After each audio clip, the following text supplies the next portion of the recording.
What if आपको एक ऐसा इन्वेस्टमेंट इंस्ट्रूमेंट मिले जिसमें आपको डिविडेंड के फॉर्म में भी रिटर्न्स मिले, जिसमें कैपिटल अप्रिसिएशन के फॉर्म में भी रिटर्न्स मिले और इंटरेस्ट के फॉर्म में भी आपको रिटर्न्स मिले। मैं बात कर रही हूँ इनविट्स के बारे में। इनविट्स क्या होते हैं, किस तरह के होते हैं, कितने टाइप्स के होते हैं, इंडियन इन्वेस्टर्स इसमें कैसे इन्वेस्ट कर सकते हैं, ये सारी चीजें हम लोग आज के सेशन में देखेंगे कि व्हाट आर इनविट्स, इसका स्ट्रक्चर क्या है, कितने टाइप्स के हैं, आप इसमें कैसे इन्वेस्ट कर सकते हैं, और इसके अलावा हम लोग बात करेंगे इसके प्रोज एंड कॉन्स के ऊपर। तो चलिए स्टार्ट करते हैं। सबसे पहले जानते हैं कि what are actually InvITs. So InvITs क्या होते हैं, सबसे पहले वो देख लेते हैं। InvITs is a short form for infrastructure investment trust. ये भी आपके क्या है कि इन्वेस्टमेंट इंस्ट्रूमेंट ही है जिसे सेबी के थ्रू रेगुलेट किया जाता है। इसे भी कौन रेगुलेट करता है, इसे भी सेबी ही रेगुलेट करता है। तो इनविट्स की अगर बात करें तो इनविट्स और रीट्स कई बार इन्वेस्टर्स को लगता है कि एक जैसे हैं, काफी सिमिलैरिटीज हैं दोनों में ही, लेकिन दोनों ही एक दूसरे से बहुत अलग हैं। इसी के रीट्स मैंने पहले भी कई एक्सप्लेनर्स में रीट्स के ऊपर बात की है।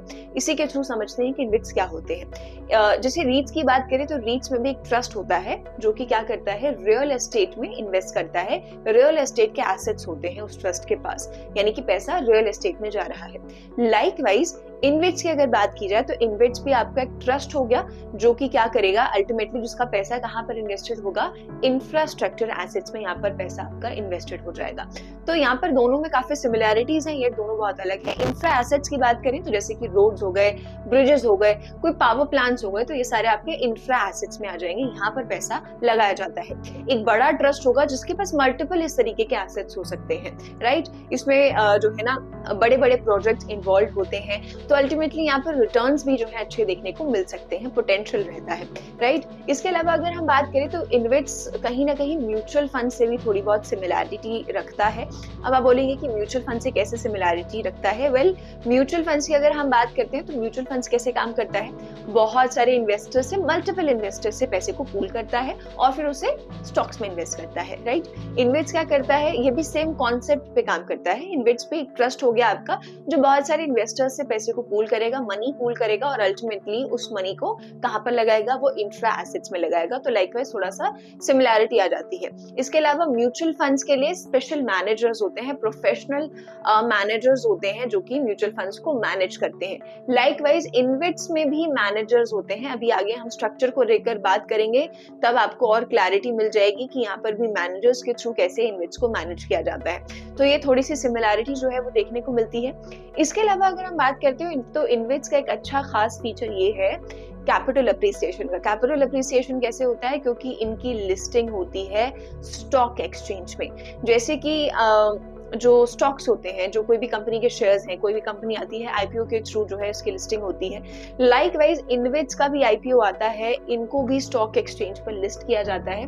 तो जो इन्वेस्टर्स हैं वो क्या है, स्टॉक एक्सचेंजेस के जरिए इनको ट्रेड कर सकते हैं, इनकी भी लिस्टिंग की जाती है। तो ये एक और अच्छा इन्वेस्टमेंट ऑप्शन बन जाता है, इजीली इन्वेस्टमेंट इसमें आप कर सकते हैं। तो यहाँ पर अगर बात करें तो इंफ्रा प्रोजेक्ट्स में जो है इन्वेस्ट किया जाता है और यहाँ पर जो है आपके स्पेशल ट्रस्ट्स होते हैं जो कि इनको ओन करते हैं, इनको ऑपरेट करते हैं और इसमें इन्वेस्ट करते हैं। इसके अलावा इनविट्स का ऑब्जेक्टिव क्या है कि क्यों इन्हें बनाया जाता है, क्यों इस तरीके के ट्रस्ट हैं इंडिया में।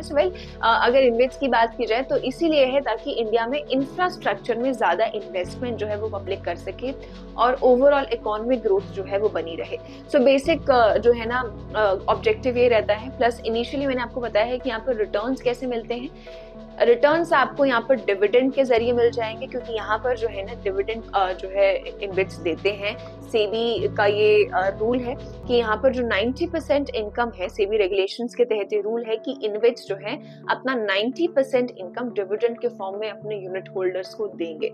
इसके अलावा बात की जाए तो डिविडेंड होता है यहाँ पर इंटरेस्ट के फॉर्म में जो है रिटर्न मिलता है, क्योंकि यहाँ पर इनविट्स क्या है, डेट फाइनेंसिंग करते हैं अपने प्रोजेक्ट्स के लिए, तो वहां से जो इंटरेस्ट की अर्निंग होती है वो भी जो है यूनिट होल्डर्स को दिया जाता है। इसके अलावा कैपिटल अप्रिसिएशन तो आ ही जाता है। जैसे कोई भी स्टॉक आप खरीदते हैं, आपने सस्ते में खरीदा, उसका शेयर प्राइस बढ़ गया तो कैपिटल अप्रिसिएशन हो गया, वहां से आपको गेन होगा, वहां से आपको पैसा मिलेगा। लाइकवाइज यहाँ पर भी कैपिटल अप्रिसिएशन का स्कोप है, क्योंकि इनको भी लिस्ट किया जाता है। तो इनविट्स बेसिकली सिंपल अगर मैं जस्ट दूं 1 लाइन में या 2 लाइंस में, तो इनविट्स ऐसे ट्रस्ट होते हैं, ऐसे इंफ्रास्ट्रक्चर इन्वेस्टमेंट ट्रस्ट होते हैं जो कि कहां पर इन्वेस्ट करते हैं, अल्टीमेटली पैसे को इंफ्रास्ट्रक्चर एसेट्स में इन्वेस्ट करते हैं, जैसे कि रोड्स हो गए, ब्रिजेस हो गए, राइट। सो ये इन्वेस्टर्स के लिए एक डाइवर्सिफिकेशन के पर्सपेक्टिव से भी एक अच्छा इन्वेस्टमेंट इंस्ट्रूमेंट मिल जाता है, जिसे सेबी रेगुलेट करता है, जो कि इजीली अवेलेबल है ना, क्योंकि स्टॉक एक्सचेंजेस पे इसे ट्रेड किया जा सकता है। प्लस इसमें तीनों तरह के रिटर्न्स आपको देखने को मिल सकते हैं, राइट। अब इसके साथ साथ आप एक बार स्ट्रक्चर पर नजर डाल लेते हैं, इसको थोड़ा और बेटर तरीके से समझने के लिए कि कैसे काम करता है। तो स्ट्रक्चर में अगर हम बात करें इन्वेट्स के स्ट्रक्चर में, तो बेसिकली इसमें 4 मेन एलिमेंट्स हैं: sponsor, investment manager, project manager और ट्रस्टी। देखो यहाँ पर स्पॉन्सर की अगर हम बात करते हैं, तो स्पॉन्सर यहाँ पर क्या है, बेसिकली एक ऐसी एंटिटी हो जाएगी या एक ऐसी इंफ्रा डेवलपमेंट कंपनी हो जाएगी, एक ऐसी इंफ्रास्ट्रक्चर डेवलपमेंट कंपनी हो जाएगी जो कि इन्वेट्स को स्टैब्लिश करती है, राइट। तो यहाँ पर इन्वेट्स को स्टैब्लिश करने का काम किसका होता है? स्पॉन्सर का होता है। इसके अलावा स्पॉन्सर जो है ना, वो 15% जो है ना यूनिट्स होल्ड करता है। 15% यूनिट्स को होल्ड करेगा स्पॉन्सर, उसके पास ही रहेंगी 15% यूनिट्स, और यही है जो इन्वेट्स को स्टैब्लिश करता है। इसके अलावा ये भी बोला जाता है कि 100 करोड़ की नेटवर्थ जरूर होनी चाहिए स्पॉन्सर की, तभी जो है इन्वेट्स को फॉर्म किया जा सकता है, क्योंकि बहुत बड़े बड़े प्रोजेक्ट्स इसमें इन्वॉल्व होते हैं, राइट। तो एक ऐसी एंटिटी होगी या एक ऐसी बड़ी कंपनी होगी जो कि इन्वेट्स को पहले स्टैब्लिश करेगी, देखेगी कि कहाँ कहाँ कौन से एसेट्स हैं, उनको आइडेंटिफाई करेगी जिसमें पैसा लगाया जा सकता है और ट्रस्ट को फॉर्म किया जा सकता है। इसके अलावा अगर बात की जाए तो इन्वेस्टमेंट मैनेजर आ जाते हैं, प्रोजेक्ट मैनेजर आ जाते हैं। इनके ऊपर आने से पहले एक बार ट्रस्टी के ऊपर नजर डाल लेते हैं। देखो, ट्रस्टी को अपॉइंट किया जाता है स्पॉन्सर के थ्रू ही। स्पॉन्सर ने इन्वेट्स को स्टैब्लिश किया, अब वो ट्रस्टी अपॉइंट करता है जो कि इन सारे एसेट्स को मैनेज करेगा। एक बार स्पॉन्सर जो है ट्रस्टी को अपॉइंट कर लेता है, तो सारा का सारा जो एसेट मैनेजमेंट है इन्वेट्स के तहत, वो कौन देखता है? वो ट्रस्टी देखता है। अब ट्रस्टी क्या करता है आगे चल के, एक बार आपका इन्वेस्ट स्टैब्लिश हो गया, ट्रस्टी भी अपॉइंट हो गया, तो ट्रस्टी आगे जाके फिर मैनेजर्स को अपॉइंट करता है। यहाँ पर मैनेजर्स की बात करें तो जैसे इन्वेस्टमेंट मैनेजर है, प्रोजेक्ट मैनेजर है, इनको ट्रस्टी अपॉइंट करता है। इन्वेस्टमेंट मैनेजर का काम यहाँ पर क्या है कि इन्वेट्स के तहत जो भी इन्वेस्टमेंट्स की गई हैं उनको मैनेज करना, उनको ऑपरेट करना, उनको रेगुलेट करने का काम इन्वेस्टमेंट मैनेजर का है। लाइकवाइज प्रोजेक्ट मैनेजर का काम हो जाता है कि इन्वेट्स के तहत जो भी इंफ्रास्ट्रक्चर प्रोजेक्ट्स चल रहे हैं उनको मैनेज करना, उनको रेगुलेट करना, उनको जो है ना ओवरसी करने का काम किसका हो जाता है? प्रोजेक्ट मैनेजर का हो जाता है। तो स्पॉन्सर आया, सबसे पहले स्पॉन्सर ने इन्वेट्स को स्टैब्लिश किया, उसके बाद स्टैब्लिश करने के बाद स्पॉन्सर ने ट्रस्टी को अपॉइंट किया। अब ट्रस्टी जो है सारे एसेट्स को देखेगा, और उसको देखने के लिए ट्रस्टी को भी तो और आगे लोग चाहिए, तो ट्रस्टी ने मैनेजर्स को अपॉइंट किया। तो कुछ इस तरीके से जो है ना इन्वेट्स आपका काम करता है। एक बार ये सारी अपॉइंटमेंट्स हो जाती है, सब कुछ सेटअप हो जाता है, तो उसके बाद क्या है, इन्वेट्स रजिस्ट्रेशन के लिए आगे बढ़ सकता है ना। यहाँ पर एक इंटरेस्टिंग बात ये है कि इन्वेट्स जो है ना, अगर लिस्ट होना चाहे तो हो सकते हैं, ना होना चाहे तो नहीं भी हो सकते। It's completely optional. सेबी ने ये चॉइस दी हुई है इन्वेट्स को कि अगर उनको लिस्टिंग करनी है तो वो कर सकते हैं, और अगर ना भी करना चाहे तो नहीं भी कर सकते हैं। तो रजिस्ट्रेशन करके क्या है, वो लिस्ट भी हो सकते हैं और नहीं भी हो सकते इसके बाद। तो कुछ इस तरीके से स्ट्रक्चर रहता है इन्वेट्स का। आई होप बहुत ज्यादा कॉम्प्लिकेट नहीं हुआ होगा आपके लिए। अब बात कर लेते हैं इन्वेट्स किस तरह के होते हैं। अगर आप इन्वेस्टमेंट के पर्सपेक्टिव से ये वीडियो देख रहे हैं तो आई एम श्योर आपको ये जानना जरूरी होगा कि किस तरह के इन्वेस्ट जो है ना होते हैं। सबसे पहले आ जाता है एनर्जी, जैसे कि पावर जनरेशन, डिस्ट्रीब्यूशन से रिलेटेड आपको इन्वेट्स देखने को मिल जाएंगे। इसके अलावा ट्रांसपोर्ट्स और लॉजिस्टिक्स, जैसे टोल रोड्स वगैरह हो गए, ऑपरेटिंग हाईवेज वगैरह हो गए, इस तरह के इन्वेट्स आपको देखने को मिल जाएंगे। इसके अलावा कम्युनिकेशंस, जो टेलीकॉम टावर्स लगाए जाते हैं बड़े बड़े, ऑप्टिकल फाइबर नेटवर्क्स जो आपके लगाए जाते हैं, इससे रिलेटेड इन्वेट्स भी आपको देखने को मिलेंगे, यानी कि ये एसेट्स हो जाएंगे उस इन्वेट्स के तहत। इसके अलावा सोशल और कमर्शियल इंफ्रास्ट्रक्चर वाले इन्वेट्स भी आपको देखने को मिलेंगे, है ना, यानी कि ऐसे इन्वेट्स जो कि पार्क्स वगैरह बनाएंगे, ऐसे इस तरीके के स्पेसेस जो है वो बनाएंगे, कमर्शियल स्पेसेस। इसके अलावा वाटर और सैनिटेशन, जैसे कोई इरिगेशन नेटवर्क्स वगैरह बनाने होंगे, राइट, कोई इस तरीके के प्रोजेक्ट्स लाने होंगे, तो ऐसे इन्वेट्स भी आपको देखने को मिलेंगे। तो ब्रॉडली जो है अगर हम देखें तो इस तरह के इन्वेट्स हमें देखने को मिलते हैं अगर हम जा रहे हैं इंफ्रास्ट्रक्चर के बेसिस पे। तो इंफ्रा के बेसिस पे इस तरीके के इन्वेट्स देखने को मिल जाते हैं, ये बेसिक है। अब इसके अलावा अगर हम बात करें कि आपका जो है सोर्स ऑफ फंड्स के पर्सपेक्टिव से दो तरह के आपको इन्वेट्स देखने को मिल जाते हैं। सबसे पहला है प्राइवेटली हेल्ड इन्वेट्स और दूसरा है public listed InvITs. I am sure ये नाम से ही समझ में आ रहा है। प्राइवेटली हेल्ड इन्वेट्स में क्या है, यानी कि इनकी लिस्टिंग, जैसे कि अभी मैंने पीछे बताया कि ये इन्विट्स के ऊपर चॉइस होती है कि वो लिस्ट होना चाहते हैं या नहीं होना चाहते हैं, तो उसी के कंटेक्स्ट में है ये इन्विट्स कि प्राइवेटली हेल्ड होते हैं, यानी कि इनकी लिस्टिंग जो है वो नहीं की जाती है स्टॉक एक्सचेंजेस पे, राइट। लिस्टिंग नहीं होगी तो यानी कि इसके शेयर्स को खरीदा या बेचा नहीं जा सकता है। रिटेल इन्वेस्टर्स के लिए ये ऑप्शन अवेलेबल नहीं होगा। यहाँ पर जो है प्राइवेटली क्या है, इन्वेस्टर्स इसे होल्ड कर सकते हैं। कोई इंस्टीट्यूशन हो सकता है या कोई बहुत ही हाई नेटवर्थ इंडिविजुअल हो सकता है जो कि प्राइवेटली क्या है इसके शेयर्स को होल्ड करेगा, राइट। इसकी लिस्टिंग नहीं होती है तो इसके शेयर्स को खरीदा या बेचा नहीं जा सकता है। Number 2 is public listed InvITs. Public listed InvITs basically इसकी लिस्टिंग की जाएगी, सिंपल सी चीज है। इसकी लिस्टिंग होगी यानी कि इसके शेयर्स को पब्लिक जो है खरीद या बेच सकती है, राइट। और इसको जो है स्टॉक एक्सचेंजेस पर आप ढूंढ सकते हैं, स्टॉक एक्सचेंजेस पर कोई भी प्लेटफॉर्म आप ले सकते हैं स्टॉक एक्सचेंज को एक्सेस करने के लिए, और वहां से क्या है वो इन्विट्स को खरीदा बेच सकते हैं। तो ये आपके पब्लिक लिस्टेड इन्विट्स हो जाते हैं। तो कुछ ये मेन टाइप्स के इन्विट्स हैं। अगर इंट्रा के बेसिस पर अगर आप अपनी रिसर्च कर रहे हैं तो आपको कुछ इस तरीके के कॉमन इन्विट्स देखने को मिल जाएंगे। और अगर आप इन्वेस्टमेंट्स के अगर आप स्टॉक एक्सचेंज के थ्रू लिस्ट करना चाहते हैं तो कुछ पब्लिकली लिस्टेड इन्विट्स भी आपको मिल जाएंगे और प्राइवेटली हेल्ड इन्विट्स भी होते हैं। अब बात कर लेते हैं कि आपको अगर इन्विट्स में इन्वेस्ट करना है तो आप कैसे कर सकते हैं। सबसे पहला स्टेप है अंडरस्टैंड योर ऑप्शंस। भाई देखो, इन्विट्स में इन्वेस्ट करने से पहले आपको पता होना चाहिए कि आपके पास क्या क्या अवेलेबल ऑप्शंस है। सबसे पहला तो जो अभी हमने टाइप्स में देखा कि पब्लिकली लिस्ट होते हैं तो आप यहाँ पर डायरेक्ट इन्वेस्टमेंट कर सकते हैं, राइट। आपको कुछ करने की जरूरत नहीं है, आपने बस अपना अकाउंट बनाया और आपने डायरेक्टली इन्वेस्ट किया। आपने ऑफ कोर्स अपनी रिसर्च भी की और आपने डायरेक्ट इन्वेस्टमेंट कर दी। आपने स्टॉक्स जो है शेयर्स जो है वो खरीद लिए, जो भी आपका डिजायर्ड इन्वेस्ट है उसके अलावा आप म्यूचुअल फंड के जरिए भी यहाँ पर इन्वेस्ट कर सकते हैं। म्यूचुअल फंड्स के जरिए कैसे? कुछ म्यूचुअल फंड्स जो है वो इन्वेस्ट में भी इन्वेस्ट करते हैं। हालांकि ध्यान रखेंगे कि म्यूचुअल फंड्स जो कंपनीज हैं, जो एएमसीज हैं, वो बहुत ही लिमिटेड अमाउंट में इन्वेस्ट में इन्वेस्ट करते हैं, बहुत ज्यादा उनको अलाउड भी नहीं है। सो म्यूचुअल फंड्स भी अल्टीमेटली इन्वेस्ट करता है। तो अगर आप स्टार्ट करना चाहते हैं तो एक अच्छा ऑप्शन हो सकता है आपके लिए, लेकिन आपको अपने फाइनेंशियल एडवाइजर से जरूर इसके लिए कंसल्ट करना होगा, पहले अपनी खुद की रिसर्च जरूर करनी होगी, राइट। सो म्यूचुअल फंड्स के जरिए भी मैं आपको ऑप्शन बता रही हूँ कि म्यूचुअल फंड्स के जरिए भी आप इन्वेस्ट कर सकते हैं और डायरेक्ट इन्वेस्टमेंट भी आप अगर करना चाहिए तो कर सकते हैं। Step 2 is to choose, right, because अभी हमने देखा कि अलग अलग टाइप्स हैं इन्वेस्ट के, तो पहले आप अपनी रिसर्च कीजिए, राइट। चूज करने के लिए सबसे क्रूशियल स्टेप जो है, कहीं भी कभी भी इन्वेस्ट करने के लिए बहुत जरूरी है रिसर्च, विच इज प्राइमरी। तो पहले रिसर्च कीजिए और उसके बाद आप कंपेयर भी करिए।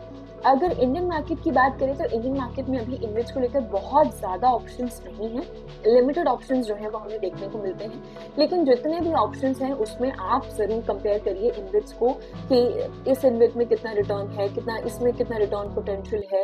ये सारी चीजें जो बेसिक आप जब स्टॉक्स लेते हैं तब कंपेयर करते हैं एक ही सेक्टर के स्टॉक्स को, तो इस तरीके की चीजों को इन्वेस्ट में भी अप्लाई करिए, रिसर्च करिए और कंपेयर भी करिए और फिर फाइनली चूज करिए कि आपके गोल्स के हिसाब से, आपके इन्वेस्टमेंट स्टाइल के हिसाब से कौन सा इन्वेस्ट आपके लिए बेहतर है, राइट। और स्टेप 3, गेट स्टार्टेड इजी। उसके बाद अगर आपको एक बार पता चल जाए कि हाँ मुझे कौन से ऑप्शन में इन्वेस्ट करना है, डायरेक्ट करना है, इनडायरेक्टली करना है, कौन सा इन्वेस्ट मुझे चाहिए, आप अपना एक डीमैट अकाउंट बनाइए। जैसे आप नॉर्मल स्टॉक्स के लिए करते हैं तो आप अपना एक डीमैट अकाउंट बनाइए और अपनी सारी नेसेसरी डिटेल्स जो है वहां पर दीजिए। कोई भी आप आजकल बहुत सारे ऑनलाइन प्लेटफॉर्म्स आ गए हैं जिसके थ्रू आप डीमैट अकाउंट खोलकर स्टॉक एक्सचेंजेस पे जो भी चीजें हैं उन पे ट्रेड कर सकते हैं। तो डीमैट अकाउंट खोलकर आप जो है यहाँ पर इन्वेस्टमेंट कर सकते हैं। It's very easy.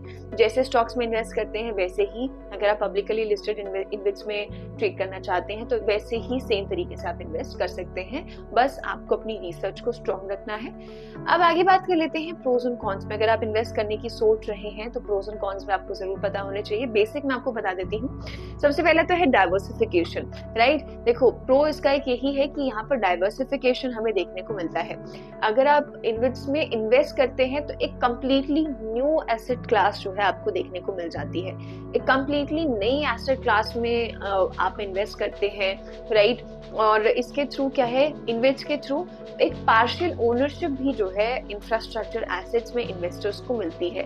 भले ही मैं 2 यूनिट्स खरीदूं, भले ही मैं 10 यूनिट्स खरीदूं, भले ही मैं 100 यूनिट्स खरीदूं, कहीं ना कहीं बहुत ही पार्शियल ओनरशिप जो है वो मुझे इंफ्रा एसेट्स की मिल जाएगी इस जो है ना इन्वेस्टमेंट ऑप्शन के जरिए। तो एक डाइवर्सिफिकेशन का ऑप्शन मिल जाता है।